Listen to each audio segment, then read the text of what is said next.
Ahora, como estoy en modo católico reconvertido, vamos a ver el iceberg de la Virgen María, la Madre de Jesús, para ver qué nos dice este señor llamado Relatos de André. Sí, puede ser, gracias a él. María, la Madre de Jesús, es Hombre, Ia, vamos a subirle un poquito de velocidad a esta cosita. una de las figuras más veneradas y enigmáticas de toda la historia religiosa. Su imagen ha trascendido siglos, culturas y credos, siendo vista como símbolo de pureza, fe y maternidad divina. Pero más allá de la figura piadosa que la mayoría conoce, existen múltiples capas de creencias, leyendas, apariciones y controversias que la rodean. El presente video trata sobre eso, traer las creencias, controversias y misterios de la Madre de Jesús. Bienvenidos a el iceberg de la Virgen María. Nivel 1.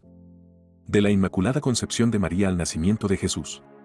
Según la doctrina, la Inmaculada Concepción significa que María fue concebida sin pecado original en el vientre de su madre, Santa Ana. El protoevangelio de Santiago narra cómo Joaquín y Ana, ya ancianos, recibieron la promesa divina de una hija destinada a servir a Dios. María creció en el templo, dedicada a la oración, hasta ser desposada con José, elegido milagrosamente por su vara florecida.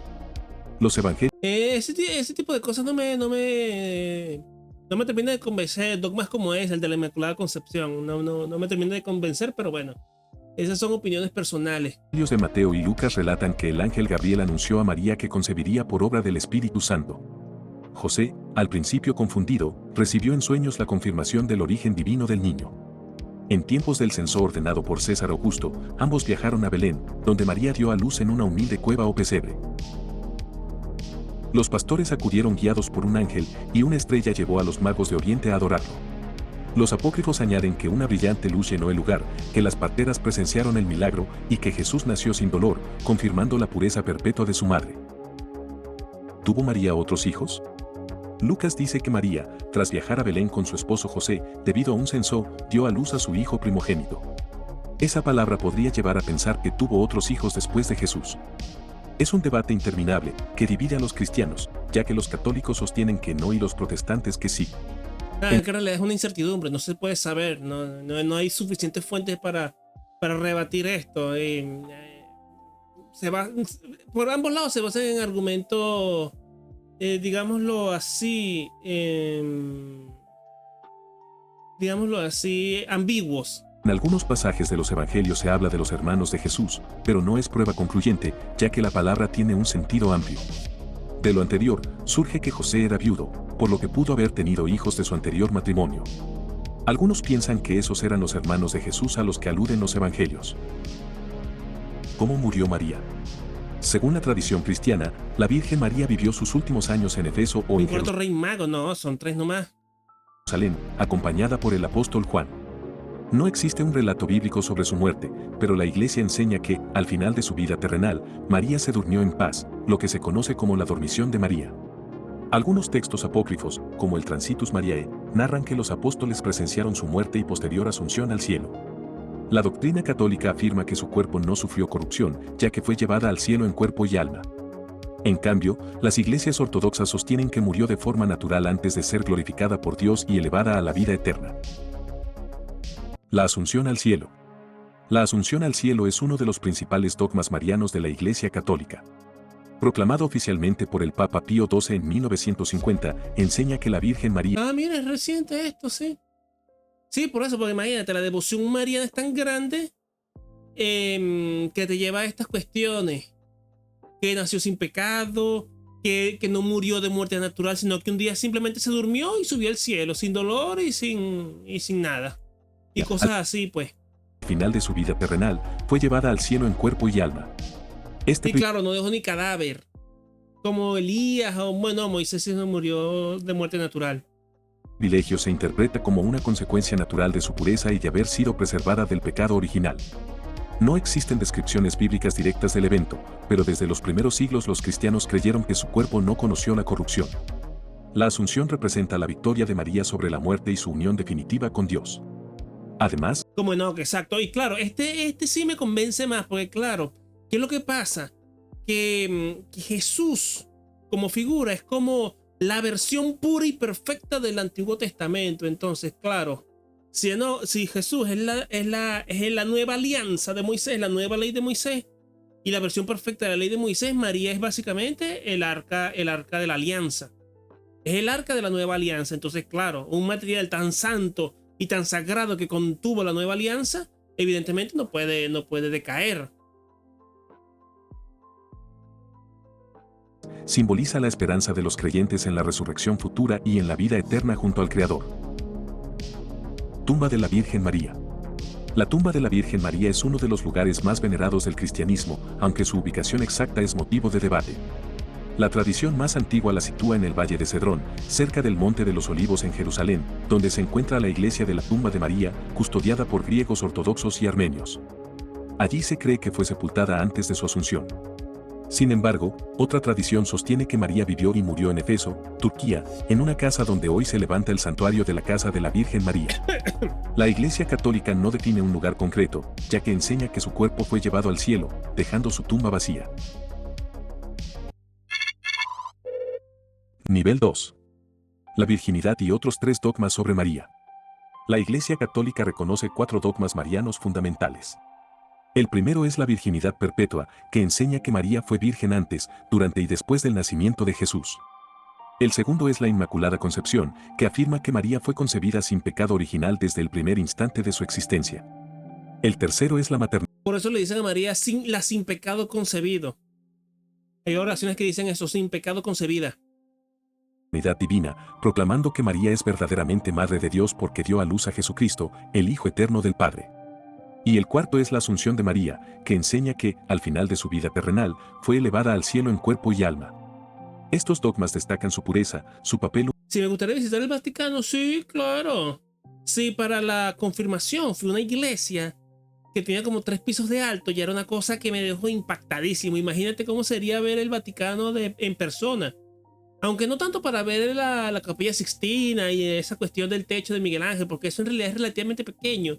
Pero para ver la catedral, pues ver la cuestión por dentro, debe ser una cosa impactante. Único en la redención y su cercanía espiritual con Dios.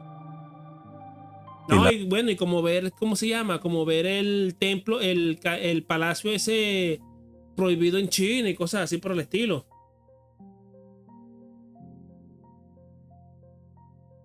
En Twitter se popularizó artefactos del cristianismo, entre ellos la cabeza cercenada de una santa o virgen y la mandíbula del santo. Sí, bueno, pero eso son las reliquias. Las reliquias son ese tipo de cosas: uñas, pelo, dientes. Hay una reliquia que es sangre, la corona de espinas, hay gente que cree que tiene el cordón umbilical de Cristo, cabezas, manos. Creo que hay una reliquia que son un par de manos de una santa. El sudario, hay copias del sudario, en la lanza de Longinos hay como 3 o 4 lanzas, como 3 o 4 santos griales, pero las reliquias que son más normales son ese tipo de cosas, cosas del cuerpo de los santos. El helicóptero de Pinochet, tú eres loco, yo quiero vivir. Sí, sí, hay un prepucio que es una reliquia también, cosas así por el estilo. Pero por eso, partes del cuerpo, partes de la ropa o cosas que utilizó un santo. Claro, todo ese tipo de cosas aparecieron durante las cruzadas. El santo prepucio, literalmente. Ave María. Una de las oraciones más célebres, o la más célebre después del Padre Nuestro, es el Ave María. La primera parte, que data del siglo IV, surge de versículos del Evangelio que reproducen el saludo del ángel Gabriel: Dios te salve María, llena eres de gracia, el Señor es contigo, y el de Isabel, madre de San Juan Bautista, bendita tú eres entre todas las mujeres, y bendito es el fruto de tu vientre Jesús. La segunda parte de la oración, un ruego, empezó a usarse mucho más tarde, en el siglo XIV. Santa María, Madre de Dios, ruega por nosotros, pecadores, ahora y en la hora de nuestra muerte. Amén. Claro, es que literalmente, es que es eso. Claro, porque nace de una cuestión lógica lo del santo prepucio. Imagínate, si Jesús era un judío, entonces, claro, le cortaron el prepucio al 6º o 7º día de nacido. Entonces, claro, María supongo que lo habrá guardado. Y claro, quien tenga eso tiene poder, tiene una parte directa del cuerpo de Cristo. El culto mariano. El culto mariano es la veneración que los fieles católicos y de otras ramas cristianas dedican a la Virgen María como Madre de Jesús y Madre espiritual de la humanidad. No se le adora como a Dios, sino que se le honra por su papel en la historia de la salvación. Este culto incluye oraciones, himnos, procesiones, imágenes y fiestas en su nombre. A lo largo de los siglos, la devoción mariana ha inspirado templos, advocaciones y movimientos religiosos en todo el mundo. El rosario es una de sus prácticas más representativas, junto con las novenas y las peregrinaciones. El culto mariano busca imitar las virtudes de María, humildad, fe y obediencia, y acercar a los creyentes a Cristo a través de su intercesión maternal. Apariciones marianas. Las apariciones... Esto sí me interesa. Culto mariano, claro. María la veneran mucho, la quieren mucho los católicos. Oye, ¿verdad que sí? Habría que buscar un video de iceberg de reliquias cristianas, porque deben haber unas bizarradas. Yo creo que de un video, para editar un video, busqué algo de eso y hay cosas así, manos cortadas, creo que también corazón, sangre, que una sangre milagrosa extraña que se coagula y vuelve a ser líquida dentro del artefacto donde está guardado. Una cosa loca. Las marianas son manifestaciones en las que la Virgen María se aparece a una o varias personas, transmitiendo mensajes espirituales, advertencias o llamados a la conversión. A lo largo de los siglos, se han reportado cientos de ellas en todo el mundo, aunque la Iglesia solo ha reconocido oficialmente unas pocas como auténticas. Entre las más famosas están Lourdes, Fátima y Guadalupe. En muchas de estas... Claro, es que eso me llama mucho la atención, que quien se aparezca es la Virgen, no Cristo. Eso, por ejemplo, lo de la Virgen de Guadalupe, en Venezuela teníamos la de Chiquinquirá, Lourdes, la Virgen de Fátima, que es relativamente cercana. Eso creo que no tiene ni 200 años, la Virgen de Fátima. Creo que Juan Pablo II conoció a una de las personas que vio a la Virgen de Fátima. Apariciones, María pide oración, penitencia y devoción a Dios. Algunas incluyen fenómenos sobrenaturales, como curaciones o el milagro del sol en Fátima. Estas manifestaciones han influido profundamente en la fe popular y en la iconografía mariana de distintas culturas. Milagros de María. Los milagros de María están estrechamente relacionados en la tradición cristiana, donde se le atribuyen numerosas intervenciones sobrenaturales en favor de los creyentes. A lo largo de la historia, se le asocian curaciones inexplicables, apariciones, protección en guerras y conversiones repentinas. Muchos de estos hechos han ocurrido en lugares de peregrinación mariana, como Lourdes, Fátima o Guadalupe, donde miles de personas afirman haber recibido sanaciones físicas o espirituales. La Iglesia investiga con cautela cada caso, reconociendo solo aquellos que no tienen explicación científica. Los fieles ven en estos milagros la muestra de la intercesión maternal de María ante Dios y su constante preocupación por la humanidad. Su figura representa esperanza, consuelo y fe en medio del sufrimiento humano. Nivel 3. La Virgen de Guadalupe.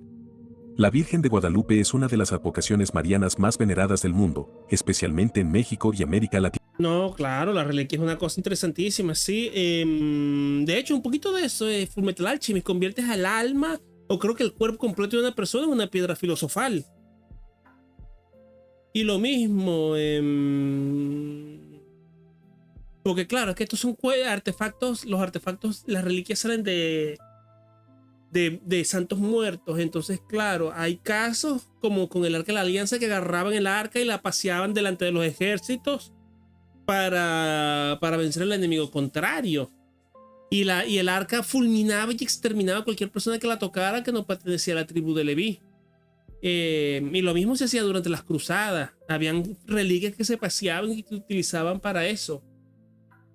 Es muy gracioso, por cierto, cómo descubrieron la cruz de Cristo, porque hay una iglesia que tiene la cruz, que dicen que es la cruz donde se crucificó a Jesús.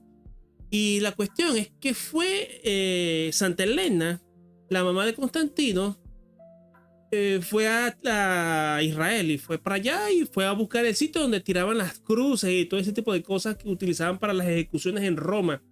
Y se llevó consigo como a 10 o 20 personas que estaban enfermas y muertas y les hizo tocar todas las cruces que estaban por ahí dando vueltas. Y claro, cuando tocaron una, el enfermo se curó milagrosamente. Entonces llegaron a la conclusión de que esa era la cruz de Cristo. Y esa fue la que se llevaron. Me pregunto cómo se verá la Veracruz. Déjame buscar. La Veracruz. Iglesia. Imágenes. Italia. Porque se supone que es una italiana.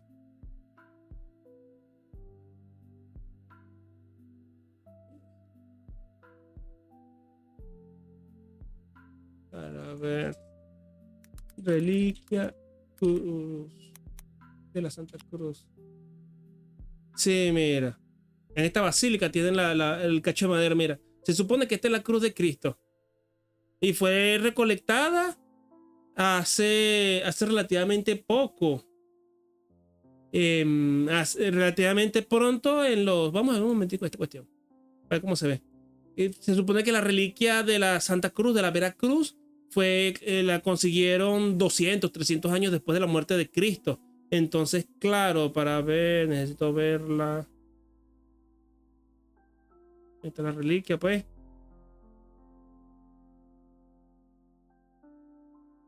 En este lugar donde estamos, yo no... Es en Segovia, es en España.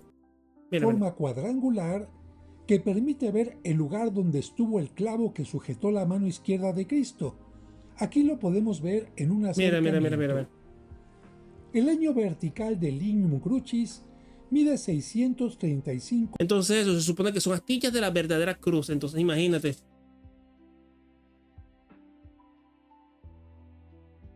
Dicen que en un templo oculto de Etiopía se encontraron textos antiguos que explicaban lo que dijo Jesús justo después de volver de la muerte, algo que no figura en el libro. Ah, bueno, imagínate. Milímetros y el travesaño 393. Y claro, un pedazo de madera de 2000 años. 33 milímetros. Oye, aleja el plano otra más vez. grande conservada de la cruz de Cristo por encima de las que se custodian en Roma. El análisis científico de la madera que se hizo en 1958 determinó que es sumamente vieja, pero su durabilidad se debe a que su especie... Mira. Este cacho, todo esto es un cacho de madera de la cruz. Imagínate, se supone que la consiguieron en el 300 por allí, entonces claro, es muy difícil que sea una falsificación en el sentido de que esa madera estaba ahí. Y claro, con la historia que cuentan de Santa Elena, oye, a mí me convence. botánica es Cupressus sempervivens. En el siglo XVI, la devoción era tal que los papas Julio II y León X concedieron el año jubilar. Este se celebra cuando el 16 de abril cae en domingo. La puerta se abre después de 3 golpes de martillo. Y nosotros, colocando la reliquia en su lugar habitual, nos despedimos agradecidos de este lugar. No, pero qué impactante, ese arte es muy bonito, me encanta. Bueno, sigamos. Tina. Según la tradición, se apareció en 1531 al indígena Juan Diego en el Cerro del Tepeyac, donde pidió la construcción de un templo en su honor. Como prueba, dejó su imagen milagrosamente impresa en la tilma de Juan Diego, una prenda que aún se conserva en la Basílica de Guadalupe. Su rostro mestizo y su manto lleno de símbolos indígenas fueron interpretados como un mensaje de unión entre culturas. No, y además que se han hecho pericias sobre este manto, porque es una tela pintada, pero con una técnica de pintura que pareciera que no utilizó pinceles, que no utilizó pigmentos, que no utilizó ninguna técnica de arte que se conociera en esa época. Es como si hubiera sido impregnada la cuestión y apareció la imagen. Entonces es una cosa que tiene a la gente loca con esto. La Virgen de Guadalupe es considerada emperatriz de América y símbolo de identidad, esperanza y fe para millones de creyentes. Su festividad se celebra el 12 de diciembre. María en el Corán. María, conocida como Maryam en el Corán, es una figura de gran importancia en el Islam.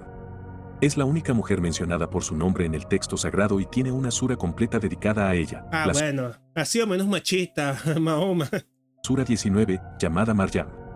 El Corán la presenta como una mujer pura, elegida por Dios y madre virginal del profeta Isa, Jesús. Aunque los musulmanes no la consideran madre de Dios, sí la veneran como ejemplo de fe, obediencia y virtud. El relato coránico incluye la anunciación del ángel Gibril, Gabriel, y el nacimiento milagroso de Jesús bajo una palmera. Para muchos musulmanes, Maryam es símbolo de humildad y devoción, y es una de las mujeres más honradas del Islam. La Virgen como nueva Eva. La idea de María como la nueva Eva proviene de los primeros siglos del cristianismo y destaca su papel en la redención de la humanidad. No, me encanta esta idea, de... Es que por eso, es que este tipo de cosas son las que me dicen, oye, es que esta idea está todo tan bien pensado que tú dices, ¡buah! Tiene que ser la verdad. Me encanta esto, me encanta que Eva sea considerada el arca de la nueva alianza y la nueva Eva. Una cosa loca. Así como Eva, con su desobediencia, contribuyó al pecado original, María, con su obediencia y fe, cooperó en la salvación al aceptar ser la madre de Jesús. Los padres de la Iglesia, como San Ireneo y San Justino Mártir, desarrollaron esta comparación para mostrar el contraste entre ambas mujeres. Eva trajo la caída, María trajo la esperanza. En esta visión, María no solo es madre de Cristo, sino también madre espiritual de todos los creyentes. Su sí a Dios revirtió el no de Eva, convirtiéndola en símbolo de pureza, renovación y victoria sobre el pecado y la muerte. Las lágrimas de las vírgenes. Las lágrimas de las vírgenes se refieren a los casos en los que estatuas o imágenes de la Virgen María supuestamente lloran lágrimas reales, de agua. Oye, ¿verdad que sí? Yo he visto que hay salían, yo me acuerdo que había programas de la tele y noticieros que decían la Virgen de tal lloró sangre, la Virgen de tal lloró, y ese tipo de cosas, sí. Déjame ver que me pasaste por el Discord, dame un segundito. Ah, bueno. Voy a quitar este de aquí, que está haciendo este tontito. Sangre o aceite. Estos fenómenos han sido reportados en diversos países y suelen interpretarse como señales divinas o llamados al arrepentimiento. Algunas de estas manifestaciones han sido investigadas por la Iglesia, que en ciertos casos no ha encontrado explicación natural, mientras que en otros se han atribuido a fraudes o causas físicas. Los creyentes interpretan estas lágrimas como expresión del dolor de María por los pecados del mundo, las guerras o la pérdida de fe. Aunque controversiales, estos sucesos fortalecen la devoción popular y reflejan el vínculo. Oye, hay un capítulo de South Park de eso, no sabía. Emocional entre los fieles y la Virgen. Las profecías de Fátima. Las profecías de Fátima se originan en las apariciones de la Virgen María a 3 niños pastores, Lucía, Jacinta y Francisco, en 1917, en Fátima, Portugal. A lo largo de 6 encuentros, María entregó 3 mensajes conocidos como los 3 secretos. El primero mostraba una visión del infierno, y el segundo hablaba de guerras y la expansión del comunismo si la humanidad no se arrepentía. El tercer María, ¿tú estás de acuerdo? Oye, tú sabes de lo que hablamos, secreto, en cambio, permaneció oculto durante décadas, lo que generó un gran misterio y numerosas teorías sobre su contenido. Algunos creían que revelaba el fin del mundo o una crisis en la Iglesia. Las profecías de Fátima inspiraron devoción mundial, fomentando el rezo del rosario, la penitencia y la consagración. Supongo que por cosas como esta, las apariciones marianas, las profecías de Fátima, este tipo de cosas, y que claro, sea anticomunista, todo ese tipo de cosas hicieron que se le venerara mucho, que se le quisiera mucho a María. Y bueno, supongo que es más o menos eso, y además que es una figura muy fácil de sentir empatía hacia ella, o sentir devoción o cariño, o sentir atracción por ella, porque Jesús básicamente se nos presenta siempre como un tipo torturado en un palo. Entonces, claro, no es una imagen muy estética que digamos, pero aquí tu María, virgen, pura, hermosa, pues, que es un canon de belleza en sí mismo, María como la Virgen.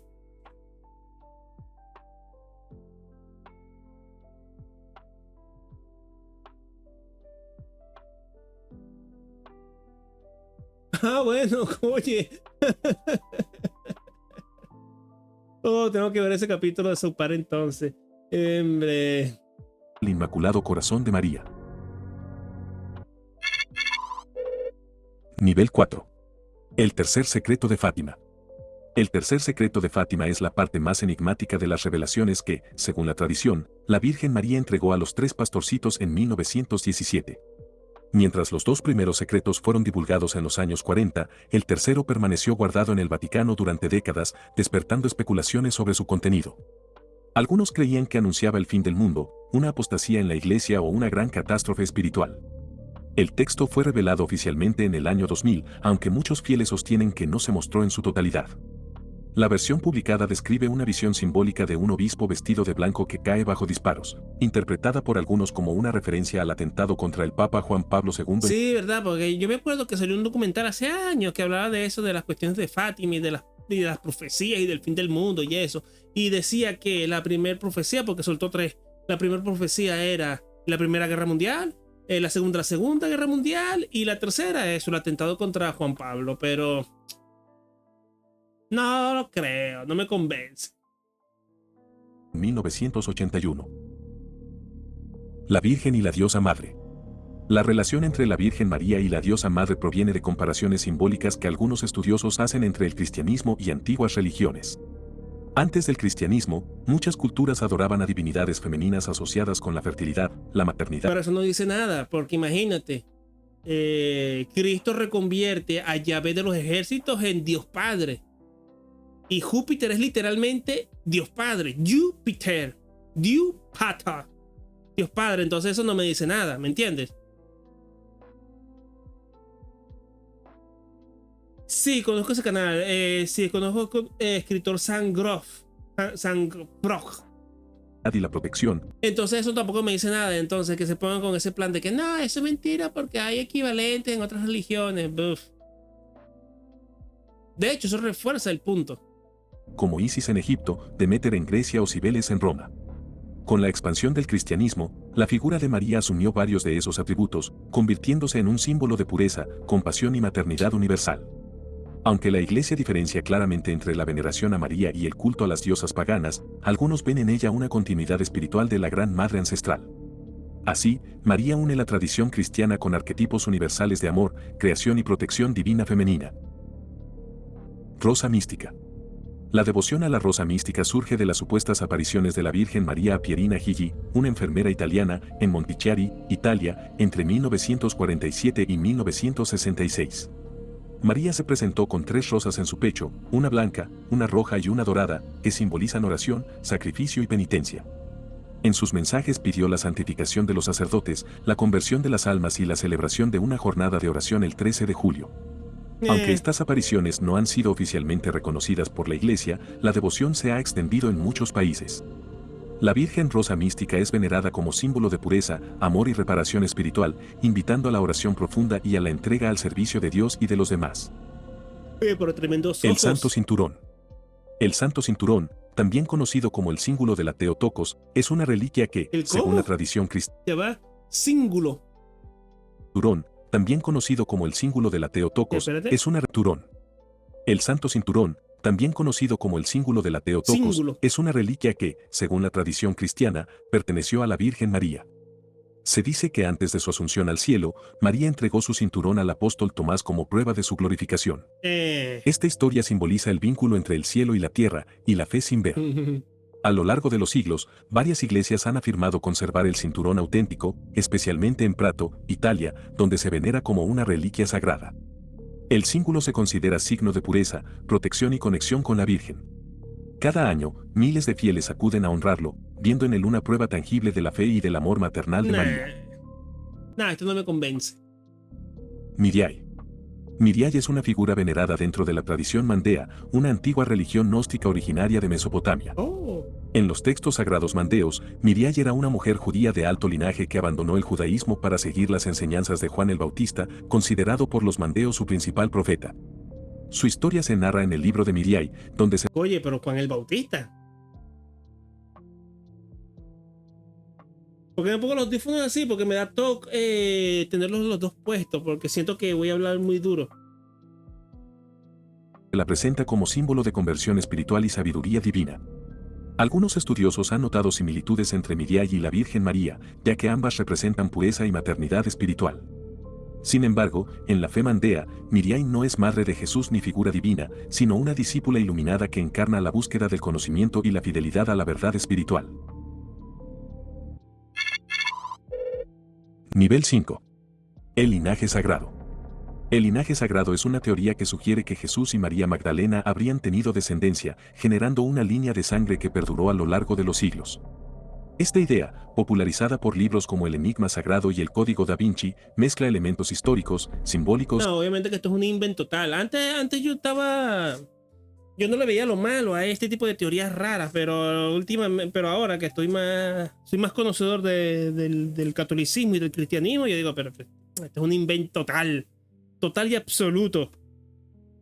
Empezando por la cuestión lógica de que, siendo los evangelistas, algunos de ellos discípulos directos de Cristo, ellos no tendrían ningún problema en decir que Cristo tuvo hijos.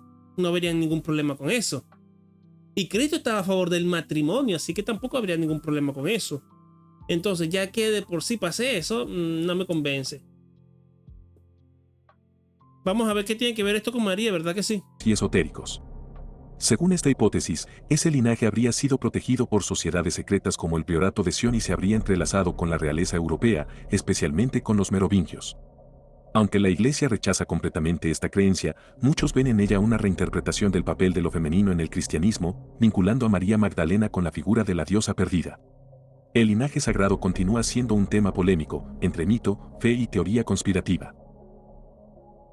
¿Madre de Dios? Sí, bueno, esto no tuvo nada que ver con María. Supongo que se llevó el niño, se llevó el niño con María Magdalena y se lo llevaron los tres. Bueno, de hecho, no sé si se estará vinculado con esto, pero el mito del Santo Grial y la leyenda artúrica también tiene un poquito de esto, que María Magdalena y Juan de Arimatea, los tres se piraron y se fueron a Francia e Inglaterra.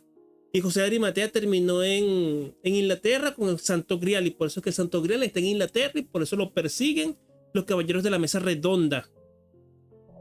La Iglesia Católica enseña que María es la Madre de Dios, Theotokos, no porque ella haya existido antes de Dios o lo haya creado, sino porque dio a luz a Jesús, quien es Dios hecho hombre.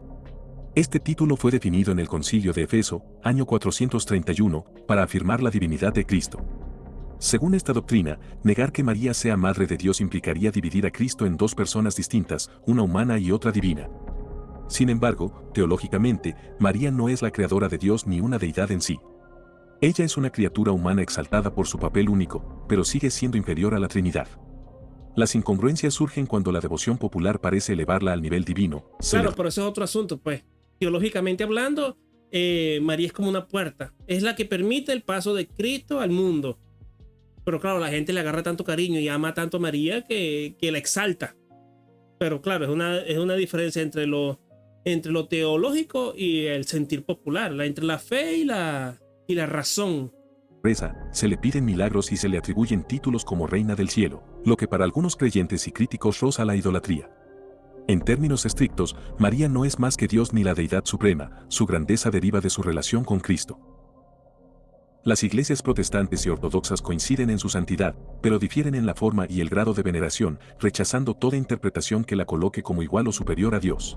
De hecho, en estos días hubo no sé si decirlo controversia, pero por lo menos hubo un debate sobre que también ponían a María como redentora, como que ayudaba a salvar a las almas como Cristo, pero claro, tuvieron que salir los teólogos del Vaticano a decir que, oye, eso es imposible, eso no tiene sentido que digan eso, aunque es una expresión usada popularmente, porque al ser la redención un plan de Cristo y ser Cristo Dios, es un plan perfecto e infalible y que no requiere ayuda ni asistencia de nadie, incluyendo a María. Entonces ya no se le puede decir a María corredentora de las almas. Es básicamente la madre de los creyentes y punto. María en el Apocalipsis, mujer vestida de sol. En el Apocalipsis 12, aparece la figura de una mujer vestida de sol, con la luna bajo sus pies y una corona de 12 estrellas sobre su cabeza. La Iglesia Católica ha identificado tradicionalmente a esta mujer con la Virgen María, aunque también se interpreta como símbolo del pueblo de Dios. En el relato, la mujer da a luz a un hijo destinado a gobernar las naciones, mientras un dragón intenta devorarlo, representando la lucha entre el bien y el mal. La imagen de María vestida de sol expresa su pureza, gloria celestial y papel en la redención. Y claro, también tienes que tomar en consideración que el Apocalipsis no son profecías. El Apocalipsis es como una serie de imágenes, una serie de parábolas y de metáforas que sirven para dar un mensaje. ¿Cuál es el mensaje? Que los cristianos estaban siendo perseguidos durante el Imperio Romano. Durante los primeros años del cristianismo eran perseguidos por los emperadores romanos. Pero que a la larga Cristo y el cristianismo y la figura de María por extensión triunfarían y prevalecerían. Y eso fue justo lo que pasó. O sociedades secretas, eso sería de pinga, eso sí estaría de pinga. O sociedades secretas en general. Ese tipo de cosas me gustan. Esta visión apocalíptica ha inspirado innumerables representaciones artísticas y devocionales, especialmente en advocaciones como la Virgen de Guadalupe o la Inmaculada Concepción. Tiberius Julius Aves Pantera. Tiberius Julius Abdes Pantera fue un soldado romano del siglo I cuyo nombre ha sido vinculado, desde teorías antiguas y modernas, con un polémico relato sobre el origen de Jesús. Algunos textos judíos, como el Toledot Jesu, sugieren que Pantera habría sido el verdadero padre de Jesús, presentándolo como fruto de una relación extramatrimonial con María. Esta versión, rechazada por la tradición cristiana, surgió como una forma de desacreditar la concepción virginal. Un sarcófago encontrado en Alemania con el nombre de Tiberius Julius Abdes Pantera alimentó aún más las especulaciones. Sin embargo, los historiadores coinciden en que no existe evidencia que relacione realmente a este soldado con Jesús, Claro, pero claro, sí, ¿quién es quién es este señor? ¿Qué es esto? No sé, ¿de dónde salió esto? ¿Cómo llegaron a esta conclusión? No sé. ¿Y cómo va a tener una estatua un soldado random? ¿Eres masón? No, yo no tengo plata para eso. Yo no tengo plata para ser masón. Y de hecho, la masonería es herética para los católicos. No es que sea conexión alguna, sino que porque este señor va a tener una estatua. Si fuera un soldado random, te diría, bueno, un soldado romano agarró y se propasó con María. Algo así te lo podría comprar, pero que sepan el nombre, no sé. Sí, bueno, eso diría un masón, claro que sí. También, ¿yo qué puedo hacer con eso? Aunque yo sí quería ser masón, pero lo que pasa es que eso siempre me dio la opinión de que eso era para gente con plata, pero supongo que no tampoco. Pero hace tiempo antes de que yo venía para Chile, yo sí quería ser masón. Y de hecho, una vez quise ir a la logia y todo, a la logia de Caracas. Dando la historia como una leyenda o una controversia teológica de origen antiguo. Nuestra Señora de Seitón. Nuestra Señora de Seitón es una de las apariciones marianas más impresionantes. Lo de la estatua no tiene nada de malo. Era común en las tumbas. Obviamente el detalle dependería de la plata. Bueno, sí, también eso es cierto, pero por eso. ¿Cómo vinculan a ese señor con esa estatua, con Cristo? ¿Qué relación tienen? Eso no tiene sentido.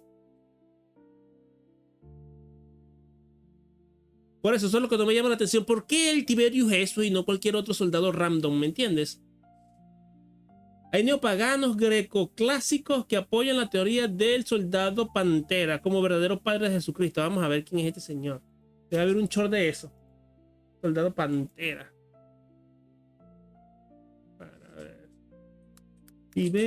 Para ver, coño. Tiberius Pantera. Algo rapidito. Oye, justo cuando busco un short. Ah, mira, ¿qué tal? Tiberio Julio Abdes Pantera, Don Pantera para los amigos, era un soldado romano quien supuestamente habría sido el padre biológico de Jesús. Según el filósofo griego Celso, el Talmud judío y un libro medieval conocido como Toledot Jesu, Don Pantera habría sido el papá de Jesús. La historia cuenta que el soldado fue enviado a Séforis, población cercana a Nazaret. Allí habría conocido a María y la habría dejado embarazada. Por supuesto, esto es un mito. Lo más probable es que Panther tenga conexión con la palabra griega Parthenos, que significa virgen. De ahí la confusión de mencionar Yeshu ben Pantera como Jesús, hijo de Pantera, en vez de Jesús, hijo de virgen. Ah, pero si solo eso. Si solo eso, nada, vale, no. No tiene sentido, ¿verdad que sí? No. Y además que es un texto medieval. Es raro. Sí, bueno. Y además Pantera. Primera vez que escucho un nombre romano que sea Pantera. Así que no, esto tiene cero credibilidad. No, pero si supieras que el Talmud tampoco... Es que claro que eso depende del comentarista, del exégeta. El Talmud es básicamente la tradición oral judía que tiene que ver con debates entre los rabinos y cosas así por el estilo. Y hay debates que inclinan hacia la visión trinitaria de Dios. Sí, pero ya habían panteras en Roma para saber qué era eso. Y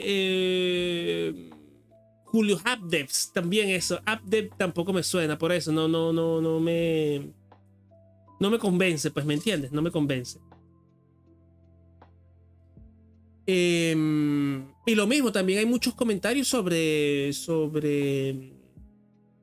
Cristo como Mesías. indicios, interpretaciones de Cristo como Mesías e incluso de Cristo como el verbo, solo que ellos no le dicen logos, ellos le dicen Mendra. Pero bueno, ese es otro asunto.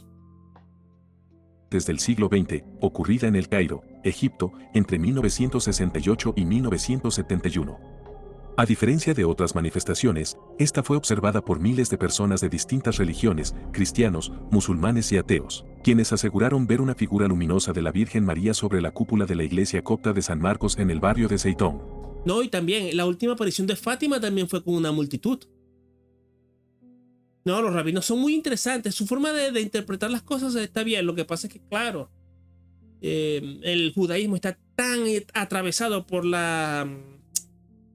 el sentimiento nacional de la nación de israelita que, claro, es complicado sacarlos de sus posturas.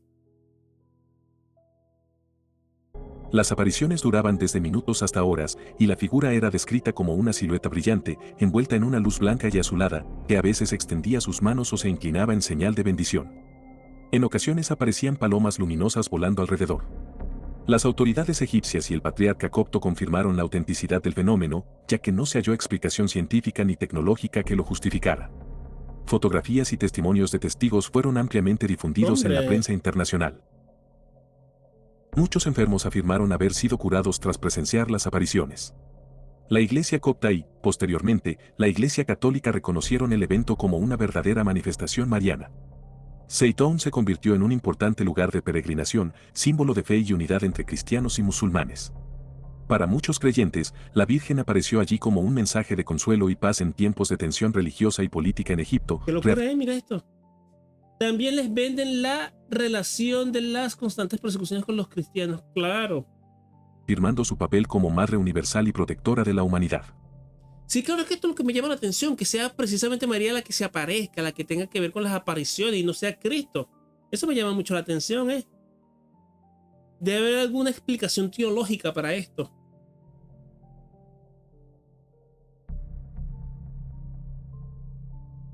Y bueno, eso fue todo por ahora. Como siempre, si te gusta mi contenido y quieres apoyarme a crecer, dale like al video, suscríbete activando la campanita. No, por estos videos me encantan, estos siempre son muy interesantes, estos temas me fascinan. ¿Quién lo diría? Yo que era un ateo recalcitrante.